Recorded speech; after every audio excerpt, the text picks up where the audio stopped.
going on, everybody? Welcome to Hidden Heights Farm. I'm Kevin, and this is my daughter Kaya. And today we have some exciting news. I just picked the kids up for school, and we want to share with you something that we had going on since last winter. So last winter, we found a caterpillar that was outside, and it was like already frosting and getting to freezing temperatures. And this caterpillar was a giant, bright green, yellow looking caterpillar. So we stuck it in a jar after doing some research, and it is a Luna Moth. So I did some research on it, and we stuck it in this jar, stuck it up on top of the refrigerator, and it made a cocoon within like 2 days of us catching it and putting it in that jar. Yep. Well, the other day I just happened to look, and it started hatching out of this cocoon, and Kaya wants to show it to you. Last night she turned it loose here on our front patio, and it's moved about 30 feet, and now it's up here on our brick wall. Let me show you. So there it is, guys. That is a Luna Moth. Ain't it so pretty? Alright guys, Kai wants to talk to you guys about these moths. So if you touch their wings, they will not fly. So she says if you touch their wings, they won't be able to fly anymore. So we've been trying to teach her about the butterflies and the moths, how if you find one, just pick them up, kind of lay them in your hand, and don't pick them up by their wings and get that powder stuff off their wings, or they won't be able to fly anymore and they'll end up getting killed. Yeah. We find those moths around here all the time. A lot of times they're dead because we got some of these pole lights up here on our electric poles, and it attracts these big giant moths. And then we have a lot of bats from all the caves around and stuff that come and feed on them. Sometimes you'll just find the wings and the bodies are gone. But anyways, we just wanted to share that with you guys. So that's just another great part of living out here in the country, being able to see all this wildlife and insects and teach your children about it. You never know, it might inspire them to go to school to be a veterinarian or some kind of scientist or something. I grew up in the country as well, and I was able to learn a lot about wildlife and nature. And I think it's important, and I'm not saying you have to live in the country to learn about that stuff, but I think raising your kids in the country and where they can get dirty and stuff, I think it really helps them respect Mother Nature and animals. And I don't know, I'm glad I was raised in the country where I had the freedom to kind of play outside and not have to worry about too much stuff. But alright guys, I got this hawk going crazy for some reason.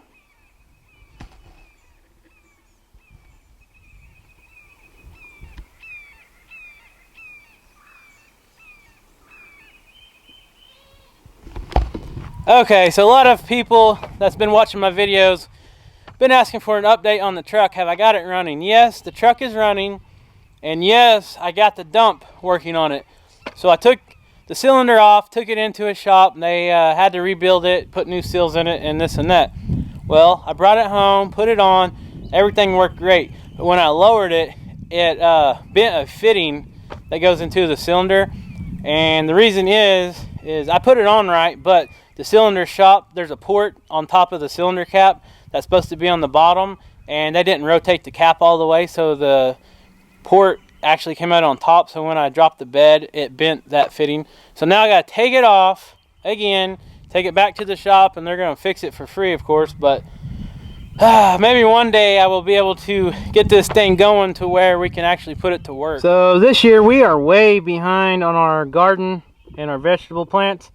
And I started these from seeds. They're peppers and tomatoes, and I've had them in the shop under a heat light, or not a heat light, but a grow light, a high pressure sodium grow light.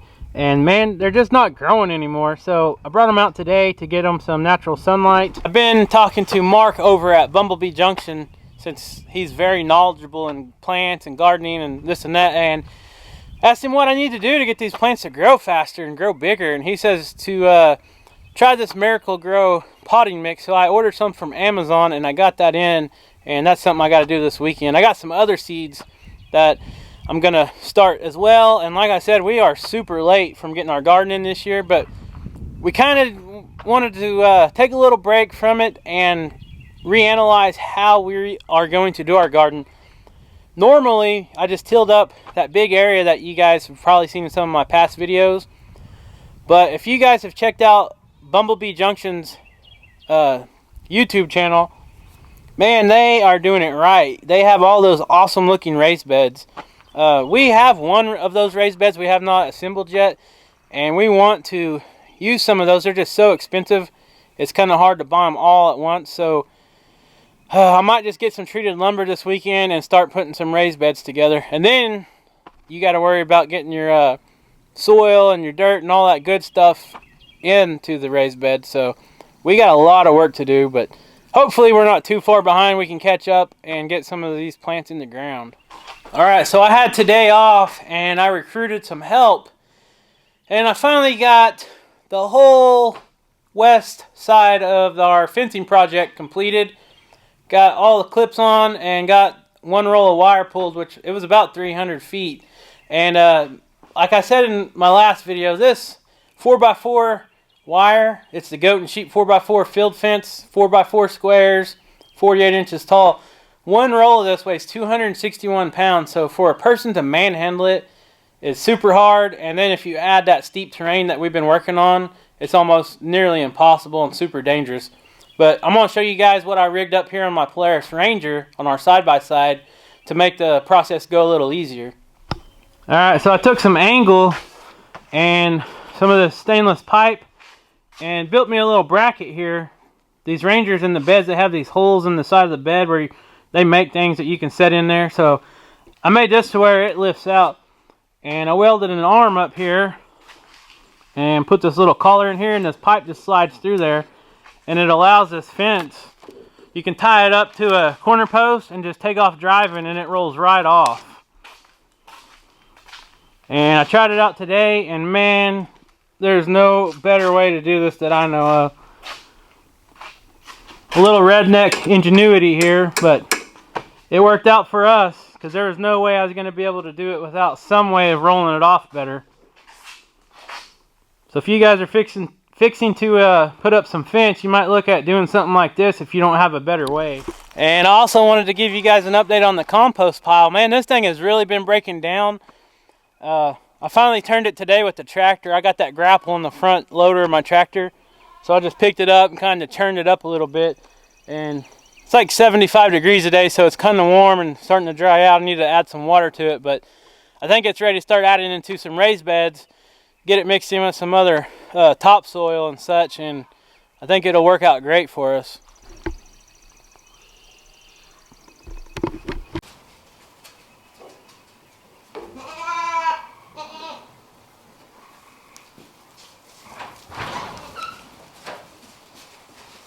Hey Daisy, here you go, girl. Here you go, goats. Trying to make it. Be patient, girl.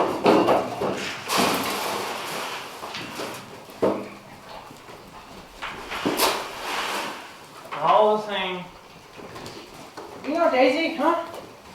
Good girl. Yeah. You're a good girl. You're being very good. You're a sweetheart. Sweetheart. Yeah. Alright guys, these Spanish goats don't have much longer left, and they will be having kids about the 1st of June.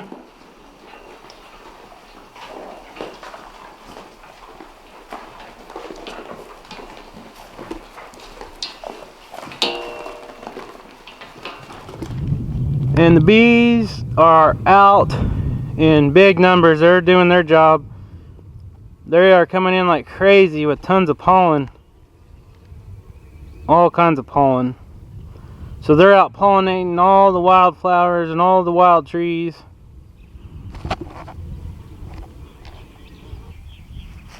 Alright guys, just another look at this pear tree. It's in full bloom right now, and finally one of its pollinators finally started getting some blooms on it, a moon glow.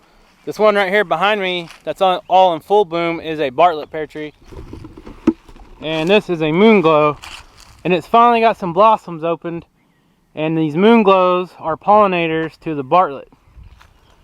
And as you can see, well, I don't know if you can see or not, but there is tons of tiny bugs flying in and out of these little blooms. There's a wasp right there. Don't like wasps much, but they do serve a purpose. God made them for a reason, and they are a pollinator.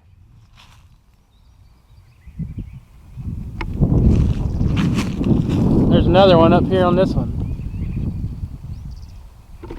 So, going back to what I said earlier, man, growing up in the country and actually living on a farm and doing farm chores every day, doing tons of research online, you learn to respect all living things. You know, just like the black snakes or rat snakes or king snakes, whatever you want to call them. We used to kill them in our chicken pen.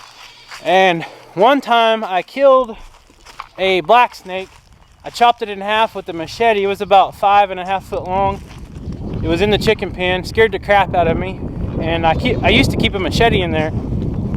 I chopped that thing in half, and it had a dang copperhead about 1.5 foot long. It had a copperhead.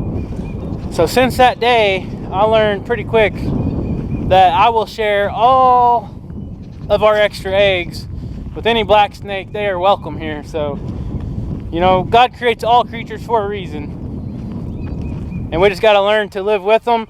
I mean, they were here first probably when we moved up here, so it's just one of those things you learn to deal with and respect. And I wanted to show you guys these houses. These are our eastern bluebird houses. The sparrows come in after the bluebirds come in and lay their nest in here, and the sparrows will come in and either break the eggs, or if there's already babies of bluebird babies in there, the sparrows will kill them.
Alright, so I haven't been collecting the turkey eggs, and now there's 10 in here since last Sunday. I don't know if I'll let the hen just set on them, or if I'll actually stick these in the incubator as well. They're still laying pretty good, so I'll probably leave them for now.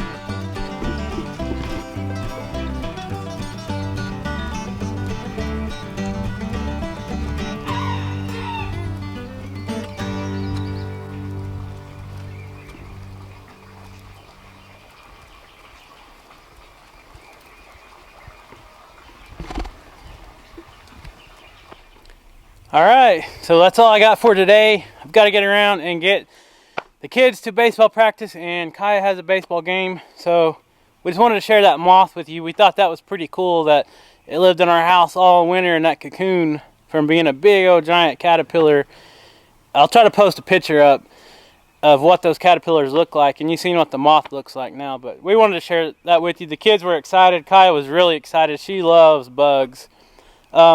Man, one thing I want to talk about before I go, my chickens are like doing overtime right now. We are getting so many eggs.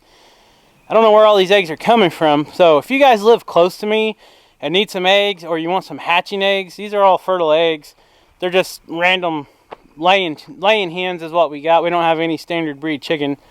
But if you guys want some, let me know and I'll get you some eggs to hatch, or if you just want some good eating eggs. Look at this. This is just from a few days of not collecting eggs. And they got a 5-gallon bucket almost halfway filled up. So if you need some eggs, let me know if you're close. Alright guys, with that being said, everyone hit that like button on this video. If you're new to the channel, please subscribe. And we'll catch you on the next video, guys.